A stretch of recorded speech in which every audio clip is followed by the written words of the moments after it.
ஐந்து கரத்தனை ஆனை முகத்தனை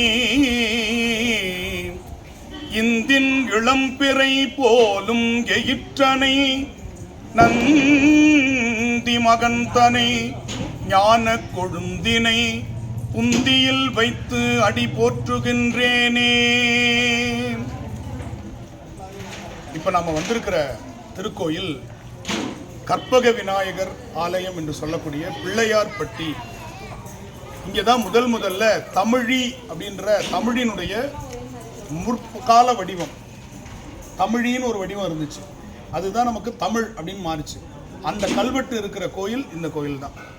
பொதுவாக நமக்கு வரலாற்றில் பிள்ளையார் வழிபாடு வந்து 2ஆம் புலிகேசி காலத்தில், அவனுக்கு பேர் அந்த காலத்தில் இங்கே ஆண்ட மன்னன் வந்து நரசிம்மவர்ம பல்லவன் இன்னொரு பல்லவ மன்னன் இருந்தான்.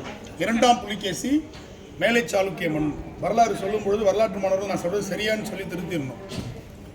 அந்த மன்னன் மேலே யார் படையெடுத்து போனால் நரசிம்மவர்ம பல்லவன். அவருக்கு படைத்தலைவராக இருந்தவர் பரஞ்சோதியார்னு ஒருத்தர். முக்கியமான வரலாறு நான் சொல்கிறேன்.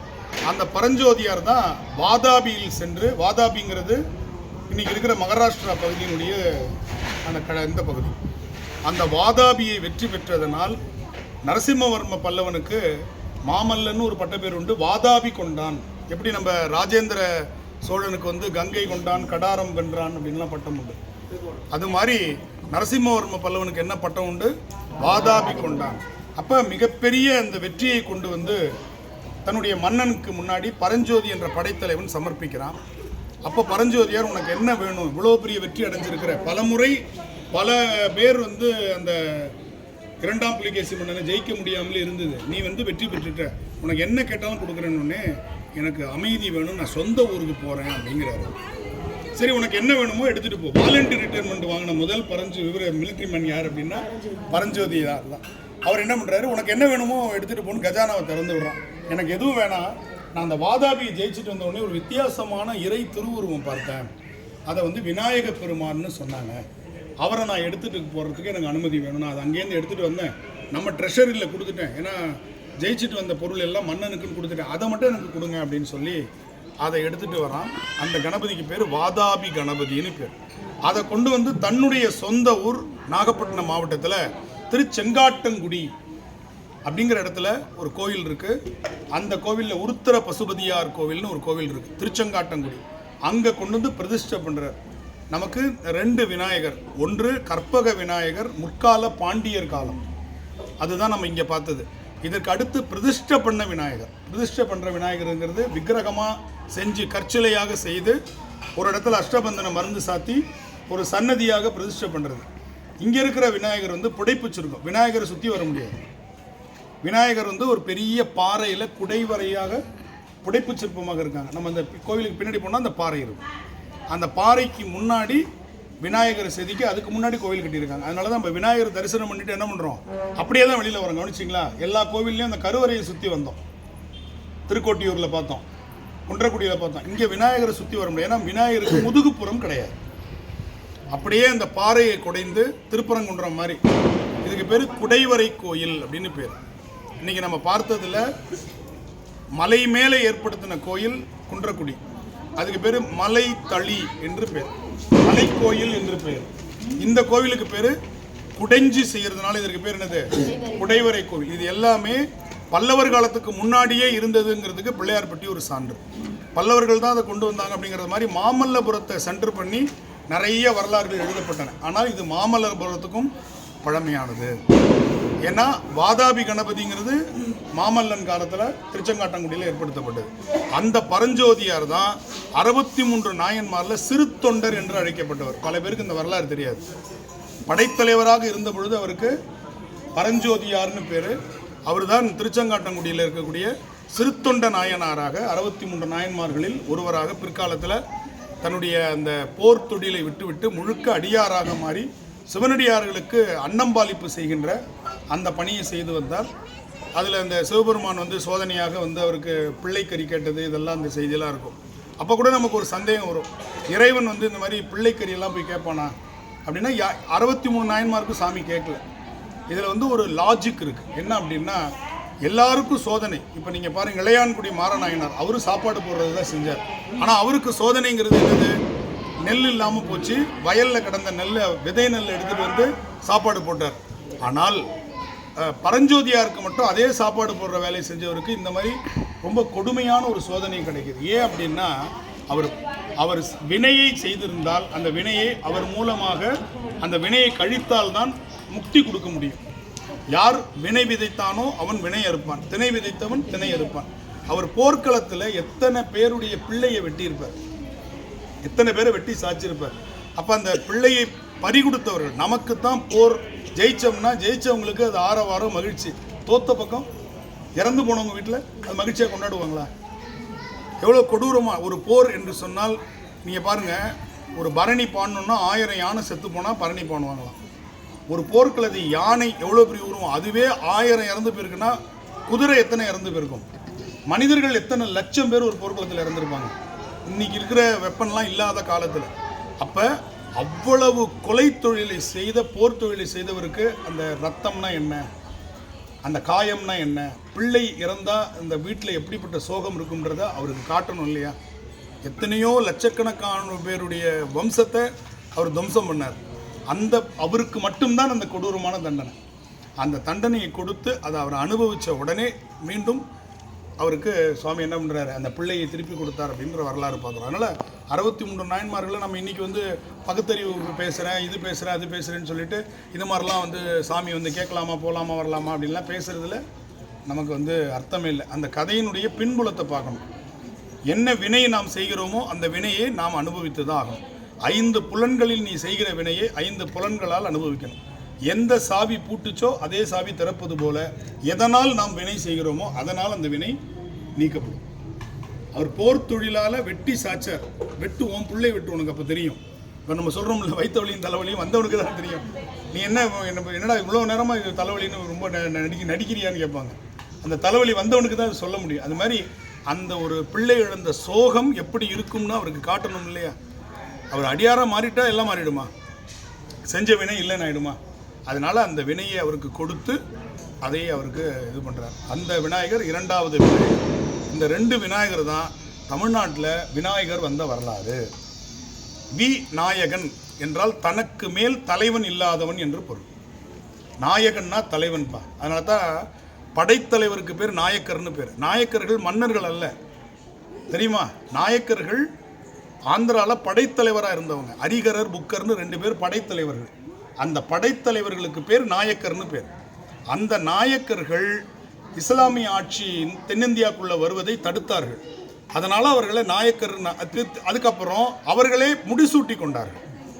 முடிசூட்டி கொண்டதுக்கப்புறமும் அந்த மன்னர்களை என்னன்னு ஆரம்பித்தோம்?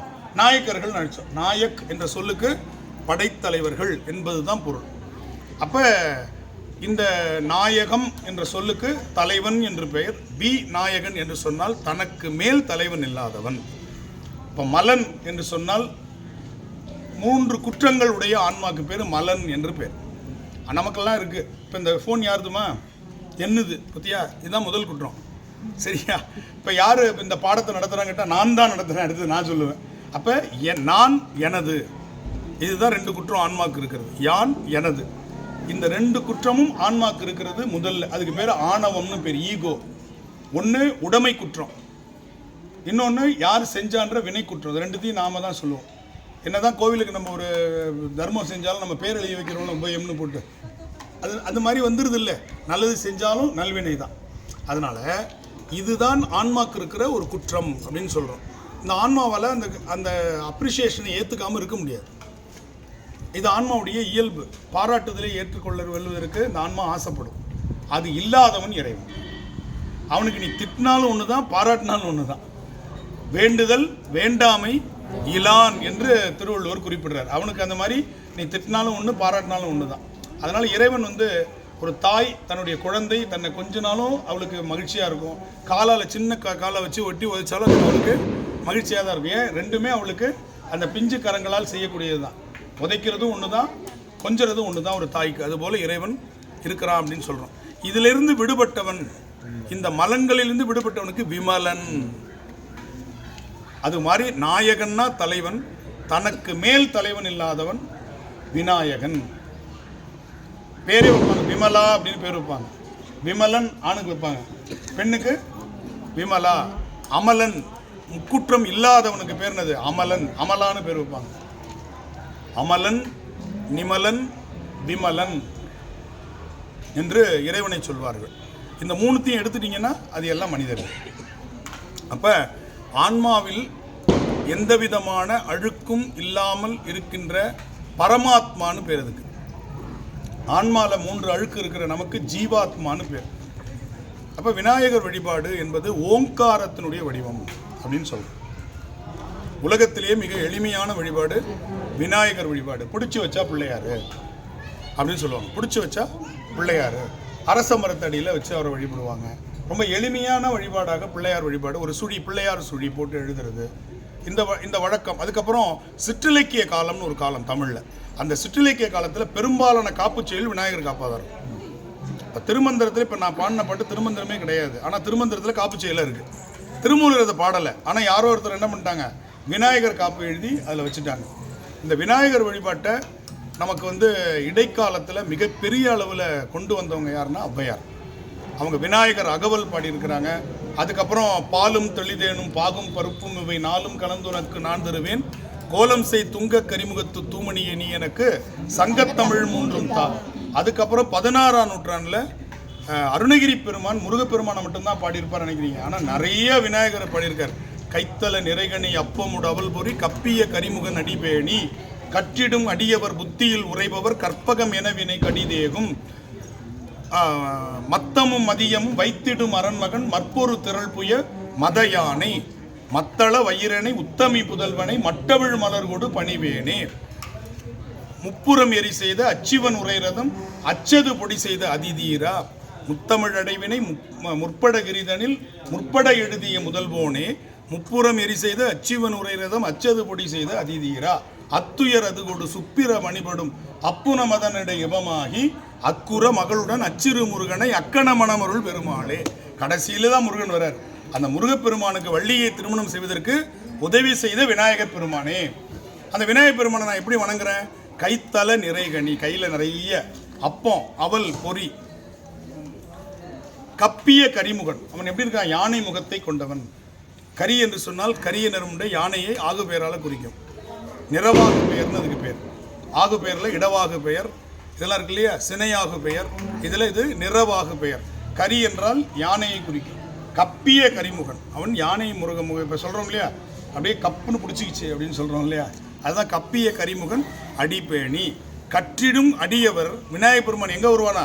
புத்தியில் உரைபவர். இப்படி கொட்டிக்கிறோம் பார்த்தீங்களா, இதான் அந்த பிட்யூட்டரி பீனல் கிளாண்டை நம்ம ஸ்டிமுலேட் பண்ணுற இடம். இப்படி குட்டிக்கிறது இது ரொம்ப முக்கியம். இதுதான் இடகலை பிங்களை நாடியை சரி பண்ணுறது. அதுக்கு அடுத்தது இந்த காதை பிடிக்கிறோம். இப்படி பிடிக்கிறது இல்லை. ஏன் இப்படி பிடிக்கிறோம் அப்படின்னா, இந்த 2 நாடிகளும் இப்படி இருக்குது. அதனால தான் இடது பக்கம் ஒருத்தருக்கு செயலிழந்தால் வலது பக்க உறுப்புகள் செயல்படாது. வலது பக்கம் மூளையில் செயலிழந்துச்சுன்னா இடது பக்கம் செயல்படாது. இதை சரி பண்ணுறதுக்கு தான் நம்ம என்ன பண்ணுறோம், இதை ரிவர்ஸ் பண்ணுறோம். இதை ரிவர்ஸ் பண்ணி இப்படி பிடிக்கிறோம் பார்த்தீங்களா. இதுதான் வேர்ல்டு மெடிக்கல் கவுன்சிலுடைய சிம்பலாக 2 பாம்பு, நடுவில் ஸ்பைனல் கார்டு, நடுவில் இருக்கிறது ஸ்பைனல் கார்டு. 2 பாம்பு மாதிரி 2 நாடி, அது 2 இடகலை பிங்களைங்கிற நாடி. அது மேலே போய் இந்த மூளையில் போய் சேருது. அந்த இடகலை பிங்களை நாடி மூலாதாரத்திலிருந்து அந்த ஸ்பைனல் கார்டு வழியாக சுற்றிக்கிட்டு போகுது இல்லையா. அதை தான் நம்ம இதில் பிள்ளையாருக்கு பக்கத்தில் 2 பாம்பு முறுக்கிட்டு இருக்கிற மாதிரி கல் வைப்போம். இதெல்லாம் சயின்ஸ். நிறைய பேர் இதை ஆன்மீகம் நினச்சி விட்டுட்டோம். அந்த பாம்புகள் முறுக்கி கொண்டிருப்பது என்பது நம்ம உடம்புல இருக்கக்கூடிய இடகலை பிங்களை நாடிகள். அந்த நாடியை சரி பண்ணுறது தான் இந்த இடத்துல அது கூடுது. அதனால தான் இந்த இடத்துல நம்ம தொலையிடுறோம். இந்த இடத்துல பஞ்ச் பண்ணுறதுக்கு காரணம் காதில் ஆணாக இருந்தாலும் பெண்ணாக இருந்தாலும், பெண்ணு தானே தோடு போட்டுக்க போகுது. ஏன் ஆண் பிள்ளைகளுக்கு பண்ணுறாங்கன்னா இது அந்த இடம். இது ஓங்காரம். வாரியார் சாமி சொல்லுவார், காது நமக்கு ஓங்காரம். அதில் மகரம் இல்லை புள்ளி, அதனால புள்ளி வைக்கிறோம். இம்மு ஓம்ல இம்மு புள்ளின்னு. அதில் நம்ம இப்படி பிடிச்சி, இப்போ நிறைய பேர் பிள்ளையாருக்கு தோப்பு கரணம் போடுறேன்னு சைக்கிளுக்கு காத்தடிச்சிட்டு இருப்பாங்க. அப்படி போடுறது தோப்பு கரணம் இல்லை, முழுமையாக அமர்ந்து எந்திரிக்கணும். நிறைய பேர் பார்த்தீங்கன்னா சைக்கிள் காத்தடிக்கிற மாதிரி இருக்குது. டக்குன்னு ஒரு பம்பை கொடுத்தா ஒரு 10-15 சைக்கிள் காத்து பிடிச்சிடலாம். அந்த மாதிரி தோப்பு கரணம் போடுறது. அது பார்த்தீங்கன்னா இந்த ஷாக் அப்சர் ஸ்பீட் பிரேக்கில் ஏறி இறங்கும் பாருங்க, அந்த மாதிரி அப்படி லைட்டாக அப்படி அப்படி அப்படி அப்படி அப்படி போகும். புரியுதா? அப்படி போடுறது தோப்பு கரணம் அல்ல. கரணம் என்றால் காது என்று போகுது. தோற்பி கரணம், அதுதான் தோப்பு கரணம் வந்துச்சு. அதுக்கு சூப்பர் பிரெயின் யோகா அப்படின்னு சொல்லி இன்னைக்கு மாடர்ன் யோகாவில் அதை சூப்பர் பிரெயின், மூளையை தூண்டக்கூடிய யோகா அப்படின்னு சொல்லி கொடுக்குறாங்க.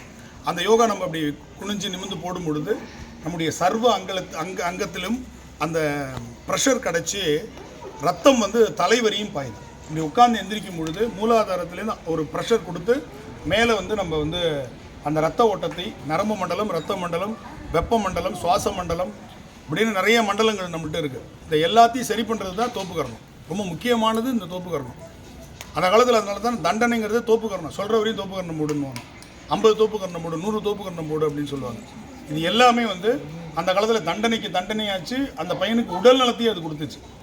இன்றைக்கி அந்த மாதிரி ஆசிரியர்கள் செஞ்சு அவனை தூக்கி உள்ளே வச்சிடுறாங்க இல்லையா? அதனால இன்றைக்கி என்ன பண்ணுறான், இப்போ வாத்தியாட்ட அடி வாங்காதவன் போலீஸில் அடி வாங்கிட்டு இருக்கான். நீங்கள் பார்த்துருக்கலாம். அதனால் எந்த ஒரு பள்ளியிலும் நமக்கு இந்த தோப்பு கரணம் போடுறது, வழிபாடு செய்கிறது, இது எல்லாமே கான்சன்ட்ரேஷன் பவரையும் நினைவாற்றலையும் அதிகப்படுத்துது. கான்சன்ட்ரேஷன்றது ஒரு விஷயத்தில் உற்று நோக்குது. இன்றைக்கி நம்ம செல்ஃபோனை வச்சுக்கிட்டு ஏதாவது உருப்படியாக ஒன்று பார்க்குறோமா பற்றியா, தள்ளிக்கிட்டே இருக்கிறோம் பாருங்கள். ஏன்னா நம்மளால் ஒரு இதில் குறித்து நம்மளால் பார்க்க முடியாது. ஒரு காலத்தில் நமக்கு பொதிகை தொலைக்காட்சின்னு ஒன்று இருந்துச்சு. அது இருந்தவர் அதை தவிர எதையும் பார்க்க மாட்டோம். இன்றைக்கி 100 வந்துச்சு. 100ல் ஏதாச்சும் ஒன்று பார்க்குறோமா, பார்க்க முடியல, மாற்றிக்கிட்டே இருக்கிறோம் பாரு. ஏன்னா மனிதனுடைய மைண்ட் வேவரிங் மைண்ட் ஆகிடுச்சு. வேவரிங்னா என்னது? அலைப்பாய்ந்து கொண்டே இருக்குது, மாற்றிக்கிட்டே இருக்குது, ஒரு இதில் குவிக்க முடியல. அதனால தான் நம்மளால் எதுலேயும் முழுமை பெற முடியல. ஆனால் இந்த திருக்கோவில் வழிபாடுங்கிறது கான்சன்ட்ரேஷன் ரொம்ப ரொம்ப முக்கியம். அதில் கான்சன்ட்ரேஷன் இல்லைன்னா வழிபாடு செய்ய முடியாது. அதுக்கு தான் ஒன்றி இருந்து நினைமின்கள் உண்டமக்கு ஊனம் இல்லைங்கிறார். ஒன்றி இருந்து நினைக்கிறதுனா என்னது? ஒன்றென்று தெய்வம் உண்டென்றுன்னு சொல்கிறாங்க இல்லையா? அது மாதிரி அந்த ஒரு தெய்வத்தை மனசில் நினச்சி அதை தியானம் பண்ணுறது. அப்படி தியானம் பண்ணும் பொழுது நம்முடைய ஆரா அப்படின்னு சொல்லக்கூடிய அதாவது உடன்பாட்டு சிந்தனை என்று சொல்லக்கூடிய பாசிட்டிவ் வேவ் நம்ம உடம்புல அதிகரிக்கும். நம்ம உடம்பை சுற்றி அந்த ஆறான்னு ஒன்று இருக்குது. அந்த ஆறாவுடைய ரேடியஸ் அதிகரிக்க அதிகரிக்க நம்முடைய உடம்புலேருந்து போகக்கூடிய அந்த பாசிட்டிவ் வேவ் எல்லா இடத்துலையும் பரவும். எதிரிகள் நம்மளை நோக்கி வர முடியாது. விலங்குகள் நமக்கு பக்கத்தில் உட்காந்து துன்பம் செய்யாது. ஒரு குறைச்சிட்டு இருக்கிற நாய் கூட அந்த ஆறாக்கு பக்கத்தில் இருந்துச்சுன்னா குலைக்காமல் அமைதியாக உட்காந்து கேட்க ஆரம்பிக்கும். அதனால தான் பெரிய பெரிய ஞானிகள் படங்கள் வரையும் பொழுது நீங்கள் பார்த்துருக்கலாம். திருமணங்களில் இருக்குது இந்த படங்கள்லாம். ஒரு ஞானி தவம் செஞ்சுட்டு இருப்பார், ஒரு குருஞான சம்பந்தர் தவம் செஞ்சுட்டு இருப்பார். ஒரே குளத்தில் புலியும் மானும் தண்ணி குடிச்சிட்டு இருக்கும். இது விளையாட்டு இல்லை, அவங்க ஏதோ கற்பனையாக போட்டாங்கன்னு அர்த்தம் இல்லை. பெரிய ஞானிகள் இருக்கிற இடத்துல, பாசிட்டிவ் ஆரா பரவி இருக்கிற இடத்துல பகை இருக்காது. தவளை பிரசவிக்கும், மேலே பாம்பு கொடை பிடிக்கும். தவளை பிரசவிக்கும்பா, மேலே எது இப்போ கொடை பிடிச்சிட்டு இருக்கோம்? பாம்பு அந்த மழைக்கு கொடை பிடிச்சி நிற்குமா. இந்த மாதிரிலாம் அந்த படங்களை போடுறதுக்கு காரணம் என்ன அப்படின்னா, ஞானிகள் இருக்கிற இடத்துல இந்த பாசிட்டிவ் ஆரா இது எல்லா மனுஷனுக்கும் இருக்குது. ஆனால் நம்ம அந்த பாசிட்டிவ் ஆராவை என்ன பண்ணுறதில்ல, நம்ம டெவலப் பண்ணாமல் விட்டுறோம்.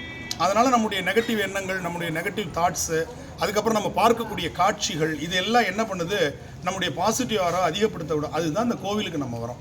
கோவிலுக்கு வரும்பொழுது அதனால தான் தருமபுரம் ஆதீனத்தில் கோவிலில் எழுதி போட்டிருப்பாங்க, இறைவன் இறைவிதன் பாதத்தில் ஈடுபடும் சொல்லல்லால் பிற வார்த்தை யாதொன்றும் பேசறக்க ஆலயத்துள். ஆலயத்துக்கு வந்துட்டீங்கன்னா வேற எந்த வார்த்தையும் பேசாதீங்க அப்படின்னு சொல்லி போட்டிருப்பாங்க. புரியுதா? அது மாதிரி நம்ம இந்த கோவில்களில் இதெல்லாம் வச்சிருக்கிறதுக்கு காரணமே, மிக முக்கியமான காரணம் இந்த பாசிட்டிவ் ஆராவை அதிகப்படுத்துறது. கோவிலில் இது ரொம்ப முக்கியம். அதுக்கு தான் கோவிலுக்கு வரும். கோவிலில் வேறு விஷயங்கள் பேசக்கூடாது அப்படின்னு சொல்கிறதுக்கு. அதே மாதிரி அமாவாசை, பௌர்ணமி, இந்த அமாவாசை நாள்லேயும் பௌர்ணமி நாள்லேயும் இந்த உலகத்தினுடைய ஆகர்ஷண சக்தி மிக அதிகமாக இருக்கும். நீங்கள் பார்த்தீங்கன்னா அது நெகட்டிவ்க்கும் அதிகமாக இருக்கும், பாசிட்டிவ்க்கும் அதிகமாக இருக்கும். பாம்புகளுக்கு விஷம் வெளியேற்றி ஆகணுன்ற ஒரு கட்டாயத்துக்கு வரும். அதனால் பௌர்ணமி அமாவாசை நாளில் இரவு நேரத்தில் வயக்காட்டுக்கு போக மாட்டாங்க விவசாயி. ஏன்னா அந்த பாம்பு வந்துச்சுன்னா அதுக்கு ஆகர்ஷணமாக இருக்கும். அது பார்த்திங்கன்னா சில மரத்தை கொத்தி அந்த மரம் பட்டு போயிருக்கும். சில செடிகள் அது கொத்தி அந்த செடிகள் பட்டு மரம் பார்த்தா தான் தெரியும். ஏன்னா அந்த பாம்பு அந்த விஷத்தை அந்த நேரத்தில் கக்கியே ஆகணும். அதனால தான் அதில் அதுக்கு பல்லு பயங்கரமாக ஊறுமா. அது எப்போ? அமாவாசை பௌர்ணமி. இதே அமாவாசை பௌர்ணமியில் கடல் இறைச்சல் அதிகமாக, அலைகள் மிகப்பெரிய அளவில். ஏன் அப்படின்னா இந்த பூமியினுடைய நெகட்டிவ் ஆற்றல் அதிகரிக்கிற நேரம் அமாவாசை, பாசிட்டிவ் ஆற்றல் அதிகரிக்கிற நேரம் பௌர்ணமி. அதனால தான் அமாவாசை நேரத்தில் முன்னோர்களை வழிபட்டு எங்களுக்கு இந்த நெகட்டிவ்னால எங்களுக்கு எந்த தாக்கமும் வரக்கூடாதுன்னு சொல்லி நம்ம முன்னோர்களை வழிபடுறத அமாவாசையோடு சேர்த்து வச்சுக்கிட்டோம். பாசிட்டிவான எண்ணங்களை, பாசிட்டிவான சக்திகளை பெறுவதற்காக நம்முடைய விழாக்கள் கோவில் சார்ந்த அத்தனையும் பௌர்ணமி ஒட்டி தான் இருக்கும். அமாவாசை ஒட்டி எந்த கோவில் விழாவும் இருக்கு. நீங்கள் நல்லா பாருங்கள், ஆடி அமாவாசையாக இருக்கட்டும், மாகாளி அமாவாசையாக இருக்கட்டும், எந்த அமாவாசையாக இருந்தாலும் பாருங்கள், பித்ருக்களுக்கு இது செய்கிறதுக்கு கடலுக்கு ஆற்றுக்கு போகிறதுக்குமே தவிர கோவில் விழாக்கள் இருக்கு. கோவில் விழாக்கள் பாருங்கள், பங்குனி உத்திரம் பௌர்ணமி ஒட்டி வரும், தைப்பூசம் பௌர்ணமி ஒட்டி வரும், மார்கழி திருவாதிரை பௌர்ணமி ஒட்டி வரும், வைகாசி விசாகம் பௌர்ணமி ஒட்டி வரும், சித்திரா பௌர்ணமி, ஆடிப்பூரம். நீங்கள் 12 மாதத்துலேயும் பௌர்ணமியில் கோவில் ஏதோ ஒரு கோவில் விசேஷம் நடந்துக்கிட்டே இருக்கும். ஏன் அப்படின்னா அந்த நேர்மறை சிந்தனைன்னு சொல்லக்கூடிய உடன்பாட்டு சிந்தனை இதை அதிகப்படுத்துறது தான் கோவில்களுக்கு வரக்கூடிய முக்கியமான காரணம். அப்படி நம்ம இந்த பிள்ளையார்பட்டி கோவிலில் விநாயகர் பெருமான் வழிபாடு அப்படிங்கிறதுல விநாயகரில் மிக முக்கியமான சில பெயர்கள் உடைய விநாயகர், திருமுறை காட்டிய விநாயகர் அப்படின்னு ஒரு விநாயகர் இருக்கார். ராஜராஜ சோழன் திருமுறைகள் எங்கன்னு தேடி அலைந்த பொழுது சிதம்பரத்தில் இருக்குன்னு தெரிஞ்சுக்கிட்டார். அப்போ சிதம்பரத்துக்கு போனார். அப்போ அங்கே எந்த அறையில் வச்சு பூட்டி வச்சுருக்காங்கன்னு சொல்லலையா. அப்போ அந்த விநாயகர் என்ன பண்ணாரா, தும்பிக்கையால் அந்த ரூம்னு காமிச்சாராம். அதனால் சிதம்பரத்தில் இருக்கிற ஒரு விநாயகருக்கு என்ன பேர், திருமுறை காட்டிய விநாயகர் அப்படின்னு பேர். அதே மாதிரி திருமுதுகுன்றம் விருத்தாச்சலம்னு இன்னைக்கு பேர் இருக்கு. அந்த திருமுதுகுன்றத்தில் நம்பி ஆரூரர் சுந்தரருக்கு சிவபெருமான் பொன் கொடுத்தான். அந்த தங்கத்தை வழியில் எடுத்துகிட்டு வந்தால் யாராச்சும் வழிப்பறி செஞ்சுருவாங்கன்ட்டு பயந்து போய் என்ன பண்ணுறாரு, நான் இந்த தங்கத்தை இந்த மணிமுத்தாற்றில் போட்டுடுறேன், நான் போய் திருவாரூர் குளத்தில் போய் எடுத்துக்கணும், இதுக்கு நீ அருள் செய். அன்றைக்கே பாருங்க, பேங்க்கில் போட்டுட்டு ஏடிஎம்மில் எடுத்துக்கிற சிஸ்டம். பேங்க்குன்னா அந்த காலத்தில் வங்கின்ற ஒருத்தம் உண்டு, ஆற்றங்கரைக்கு பேர் பேங்க்குன்னு பேர்.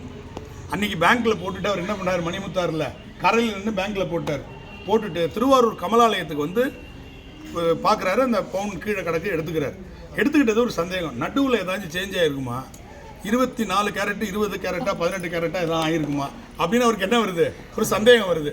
உடனே என்ன பண்ணுறாரு, அங்கே குளத்தங்கரையில் ஒரு விநாயகர் இருந்திருக்கிறார். அந்த குளத்தங்கரை விநாயகர்கிட்ட இந்த தங்கம் ஒரிஜினலான்னு பார்த்து சொல்லுங்கன்னு சொன்ன உடனே அவர் உரசி பார்த்து, இன்னமும் இருக்குது, திருவாரூர் கமலாலய குளத்தில் இருக்குது, மேற்கு பக்கம் அந்த கார்னரில் இருக்குங்க, தென்மேற்கு மூலையில் வடமேற்கு மூலையில் இருக்குது அந்த விநாயகர். வடமேற்கு மூலையில் அந்த விநாயகர் இருக்குது. அவருக்கு பேர் மாற்றுரைத்த விநாயகர். தங்கத்தை உரசி பார்த்து சொன்னார், அதனால் அவர் பேர் என்னது, மாற்றுரைத்த விநாயகர். உலகத்திலேயே சகஸ்ரநாமம்ன்றதை தவிர கோடி பெயர்கள் உடைய ஒரே கடவுள் விநாயகர் தான். நிறைய வட்டி கட்டி என்னால் முடியல சாமி, வட்டியாக போயிட்டு இருக்கு சம்பளம் அப்படின்னா கும்பகோணத்தில் வட்டி பிள்ளையார் இருக்கு, அவர்கிட்ட போய் வேண்டிப்பாங்களாம். விளையாட்டுக்கு சொல்லல, கிண்டலுக்கே சொல்ல, வட்டி பிள்ளையார் கும்பகோணத்தில் இருக்கு, அவர்கிட்ட போய் வேண்டிப்பாங்க. அந்த மாதிரி விரும்பிய இடத்துக்கு பணி மாறுதல் டிரான்ஸ்ஃபர் கணபதி கோயம்புத்தூர்ல இருக்கு. அவர் பேர் என்னது, டிரான்ஸ்ஃபர் கணபதி. நிஜமா நான் சொல்றது இல்லை, 100க்கு 100 உண்மை, அதெல்லாம் நேரில் பார்த்ததுனால சொல்கிறேன். டிரான்ஸ்ஃபர் கணபதி.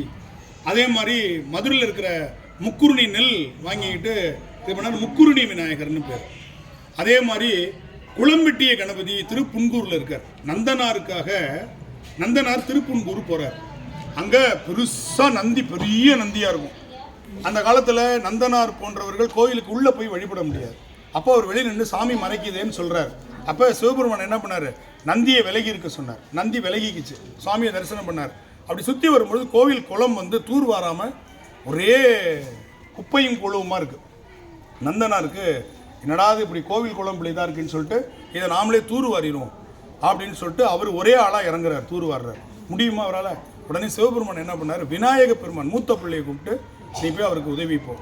அப்போ கூலியாளாக போகிறார். அப்போ நந்தனார் சொல்கிறாரு, எனக்கிட்ட காசு பண்ணலாம் கிடையாதுப்பா, எனக்கு ஆண்டைகிட்ட வேலை பார்த்தானே எனக்கு முன்னுவாங்க படி நெல் அளப்பாங்க, அதில் உனக்கு நேரம் பண்ணுறேன், ஒரு அரைக்கா படி கொடுத்துட்றேன், எனக்கு வேலை செய்ய முடியுமான்னார். அது எனக்கு போதும் தாராளமாக அப்படின்னு சொல்லிட்டு அந்த படி நெல்லை வாங்கிக்கிட்டு நீங்கள் பேசாமல் கோவிலில் சிவசிவான்னு தியானம் பண்ணிட்டுருங்க, நான் போய் குளத்தை வெட்டிட்டு வந்துடுறேன்னு விநாயகர் என்ன பண்ணார், பிரமாதமாக குளத்தை வெட்டி பக்கத்தில் கூடுதலாக இப்போ நம்ம வந்து சில இதில் வந்து ஐஸ்கிரீம் வாங்கும்போது ஒரு இது சேர்த்து கொடுக்குறான்ல ஏதாவது ஒன்று, அந்த மாதிரி இப்போ சாப்பாடு சாப்பிடும்போது ஒரு பீடா சேர்த்து கொடுக்குற மாதிரி குளத்தை வெட்டி காம்பவுண்டு வாழை சுற்றி ஒரு சோலையும் உருவாக்கிட்டார் விநாயகர்.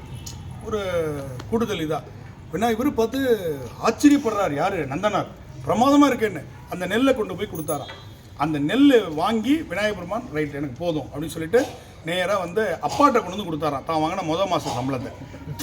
பாருங்க, இது வந்து பெரிய புராணத்தில் வரக்கூடிய ஒரு செய்தி. வாரியார் சாமி சொல்கிறார், அதாவது முதல் சம்பளம் அப்பாவுக்கு, 2வது சம்பளம் அம்மாவுக்கு, 3வது சம்பளம் தான் தனக்கும் தன் மனைவிக்கும் தன் குடும்பத்திற்கும். இதுதான் தமிழ் பண்பாடு. இதை விநாயகர் மூலமாக சேக்கிழார் பதிவு செய்கிறாருன்னு வாரியார் சாமி சொல்கிறார். நந்தனார் வரலாற்றில் இது வருது, திருப்புன்கூர்.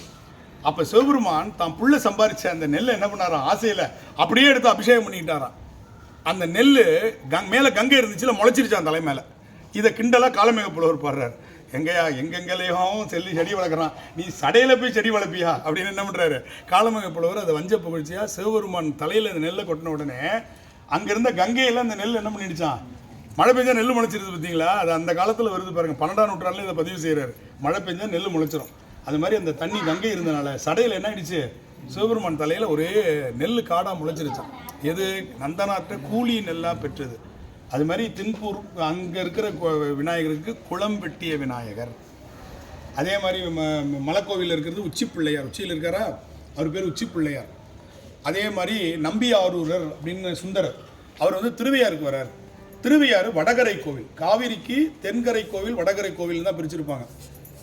சோழ நாட்டு கோவில்களை காவிரியை வச்சு தான் பிரிச்சிருப்பாங்க. காவிரிக்கு கண்டியூர் வந்து தென்கரை கோவில், திருவையாறு காவிரி ஆற்றை கடந்து அந்த பக்கம் வடகரை கோவில்.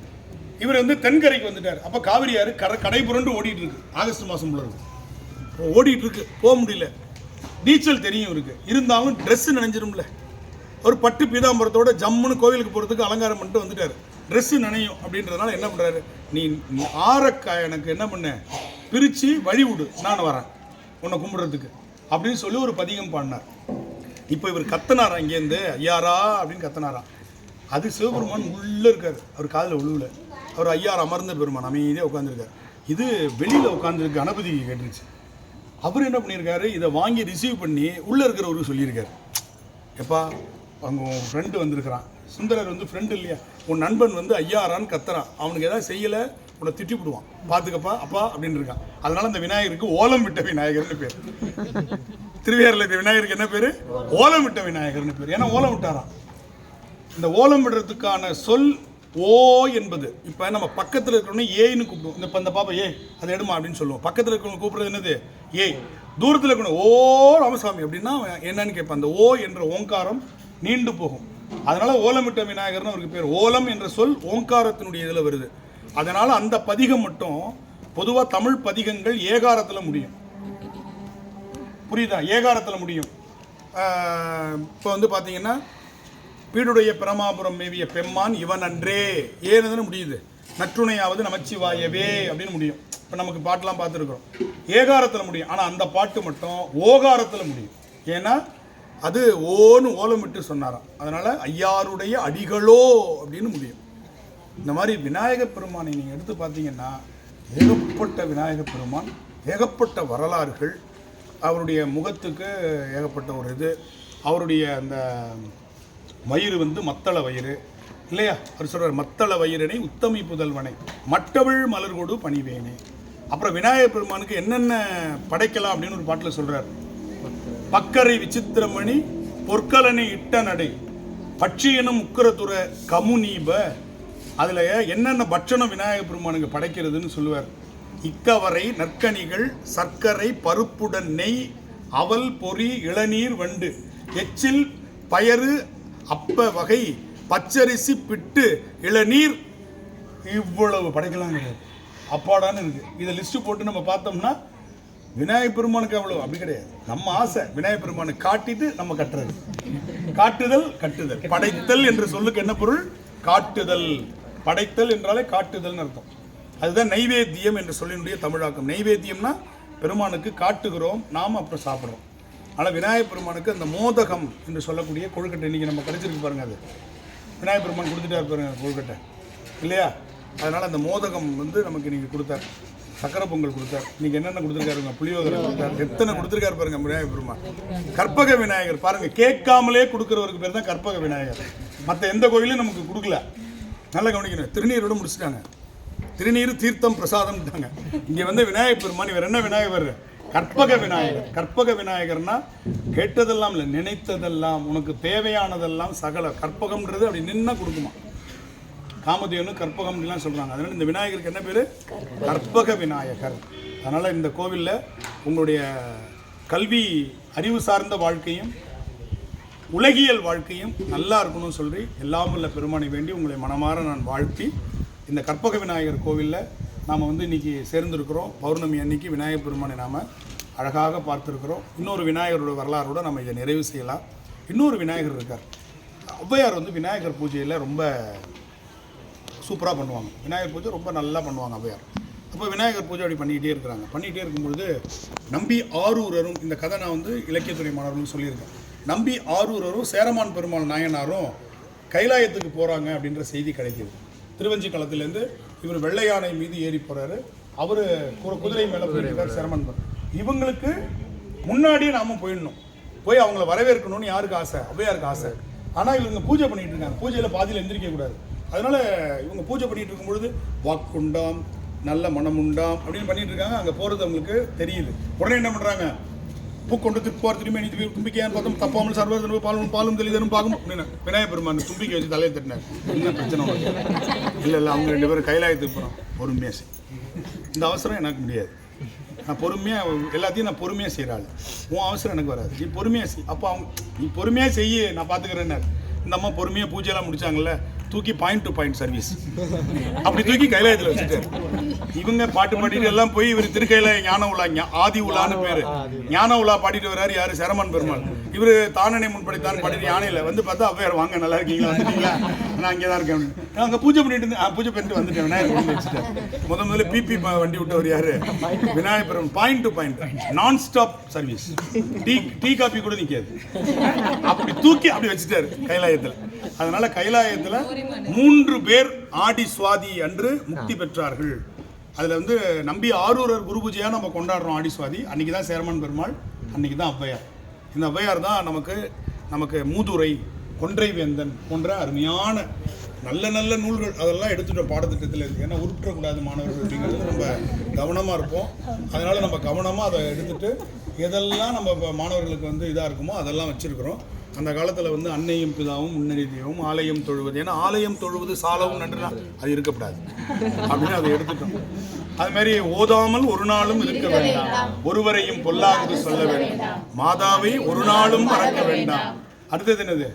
மதியாதார் தலைவாசல், மதியாதார் தலைவாசல் மிதிக்க வேண்டாம். இப்படிலாம் வேண்டாம் வேண்டாம் வேண்டாம்னு அழகா சொன்னாங்க.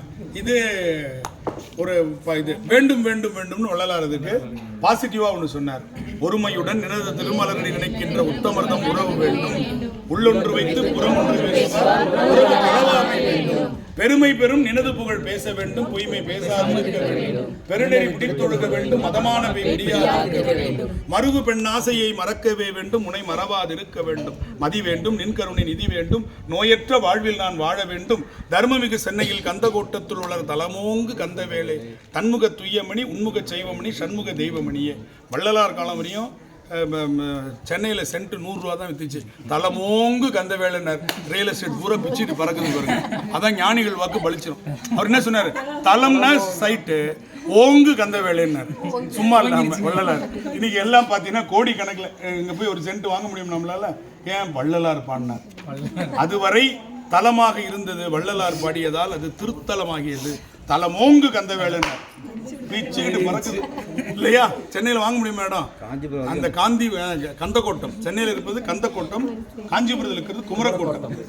இப்படி விநாயகப் பெருமானுடைய வரலாறுகள் சுவாரஸ்யமான வரலாறுகள், அவ்வளோ அழகான ஒரு வரலாற்றை எல்லாம் இந்த பௌர்ணமி நாளை சிந்திப்பதற்கு விநாயகப் பெருமானுடைய அருளும் கேட்பதற்கு உங்களுக்கு அந்த அருளும் இருக்கின்ற காரணத்திலாம் நாம் இந்த ரொம்ப அழகாக இந்த நாளை வாழ்நாளில் மறக்க முடியாத ஒரு நாள். 3 திருக்கோவில்கள் திட்டமிட்டபடி, அதான் ரொம்ப முக்கியம். இந்த காலையில் அதுக்காக தான் சொன்னேன், 12 மணிக்கு திருக்கோட்டியூர் நம்ம அடைச்சிருவாங்க, இது 1 மணி வரையும் அப்படின்னு நம்ம எல்லாமே திட்டம் ரொம்ப முக்கியம். அந்த திட்டம் இல்லைன்னா இங்கே வந்துட்டு நான் அங்கே போயிருந்தோம்னா அது போட்டிருப்பாங்க. இங்கே நம்ம அழகாக வந்து உட்காந்தோம், பொறுமையாக இது பண்ணோம், நம்ம இந்த வழிபாட்டை நம்ம நிறைவு செய்கிறோம் இல்லையா? அடுத்து இங்கிருந்து நாம் ஆவுடையார் கோவில், அதற்கு திருப்பெருந்துறை, அதை பற்றிய சிந்தனை. ஒரே கோவில் தான். சாயங்காலம் அங்கே போயிட்டு நம்ம முகங்கைக்கெல்லாம் நல்லா கழுவி அந்த பெருமானை வழிபாடு செய்யலாம். அது ஒரு வித்தியாசமான கோவில். இதுவரை நீங்கள் பார்த்த கோவிலில் ஏதோ ஒரு இறை திருமேனிகளை பார்ப்பீங்க, அங்கே எதுவுமே இருக்காது. அதை பற்றிய தத்துவத்தை நம்ம அங்கே பேசலாம். சரியா? ஒரு விநாயகர் பெருமானுடைய பாட்டோடு நம்ம நிறைவு செய்யலாமா? எங்களோட சேர்ந்து பாடுறீங்களா? கைத்தல நிறை கண்ணீர் அப்பமோடவல் போரி கப்பிய கரிமுகன் அடிப்பேணி கற்றிடும் அடியவர் புத்தியில் உரைபவன் கற்பகமென வினை கடிதேகும் மத்தமும் மதியமும் வைத்திடும் அரண் மகன் மற்பொரு திரள் புய மதயானை மத்தள வயிரனை உத்தமி புதல்வனை மட்டவிழ் மலர் கொடு பணிவேனே முத்தமிழடைவினை முற்படுகிரிதனில் முற்பட எழுதிய முதல்வோனே புறம் எரி செய்த அச்சிவன் உரை ரதம் அச்சது பொடி செய்த அதிதீரா அத்துயரது கொடு சுப்பிரமணி படும் அப்புன மதனிடை இவமாகி அக்குற மகளுடன் அச்சிறு முருகனை அக்கணமண மருள் பெருமாளே திருச்சிற்றம்பலம்.